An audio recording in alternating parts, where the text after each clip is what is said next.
दोस्तों, फूल को उसकी खुशबू से अलग नहीं किया जा सकता। फूल होने का मतलब ही है सुवास होना। ऐसे ही एक कवि को उसकी कविता से नहीं पृथक किया जा सकता। एक कवि का पूरा वजूद, पूरी की पूरी शख्सियत, पूरी की पूरे उसके व्यक्तित्व की विशेषता उसके कविता में समाई होती है और वो उसका जो वजूद है, जो कविता के रूप में युग युगों से जगत में महक फैलाता रहता है, खुशबू बिखेरता रहता है, उसके पीछे एक आंतरिक शक्ति, एक प्रेरणा काम करती रहती है। और वो प्रेरणा जिसे कवि जीना चाहता है, कवि जिसके बगैर अपने को अधूरा पाता है, ऐसी रागात्मक अनुभूति का नाम ही कविता है। और कवि शब्दों के माध्यम से सामाजिक अमरता का साक्षात्कार करना चाहता है। कवि के अंदर एक भावना रहती है कि युगों युगों तक मेरे ये गीत, मेरा ये प्रेममय व्यक्तित्व लोगों तक पहुंचता रहे, मुझे लोग याद करते रहें। आज की कविता कुछ ऐसी ही है। आज की कविता का शीर्षक नामांकन है। आज कवि हृदय दर्पण के माध्यम से हम आपको हिंदी के सुविख्यात सुप्रसिद्ध कवि श्री रामधारी सिंह दिनकर की बहुत ही खूबसूरत कविता नामांकन का पाठ करने जा रहे हैं।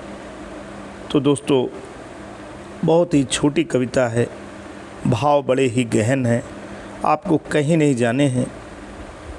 जितने समय की लग हुई कविता है उतने समय आपको इस कविता पे देने हैं और इसके भाव की सरिता में नहाना है। और कवि की जो अमरता है, जो कवि का जो प्रेममय भावात्मक अनुभूतियाँ हैं, उनको भी आपको महसूस करना है। तो बिना देर किए आते हैं और कविता का पाठ करते हैं।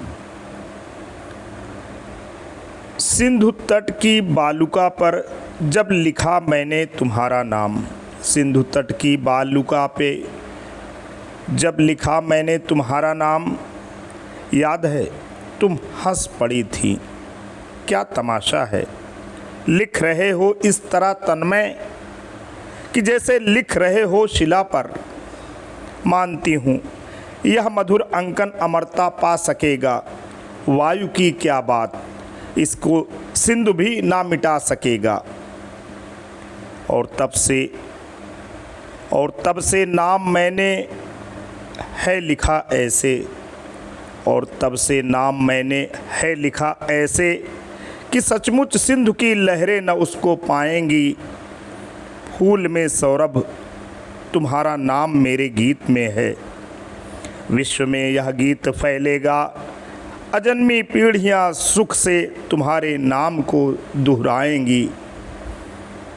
तो दोस्तों, ये रही कविता। जैसे फूल में सौरभ है, फूल में खुशबू है, ऐसे ही कवि का प्रेम उसकी कविता में, कवि का वजूद, उसकी शख्सियत उसके गीतों में छाया हुआ है, समाया हुआ है। और अजन्मी पीढ़ियाँ सुख से तुम्हारे नाम को दोहराएंगी।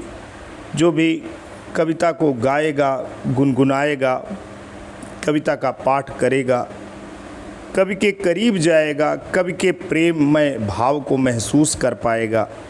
तो आज के लिए इतना ही। आशा करता हूँ ये कविता और प्रस्तुति आपको ज़रूर अच्छी लगी है तो आप इसे लाइक, शेयर और सब्सक्राइब भी करें। जल्द कवि हृदय दर्पण पे एक नूतन कविता लेके पुनः आपके सामने हाजिर होंगे।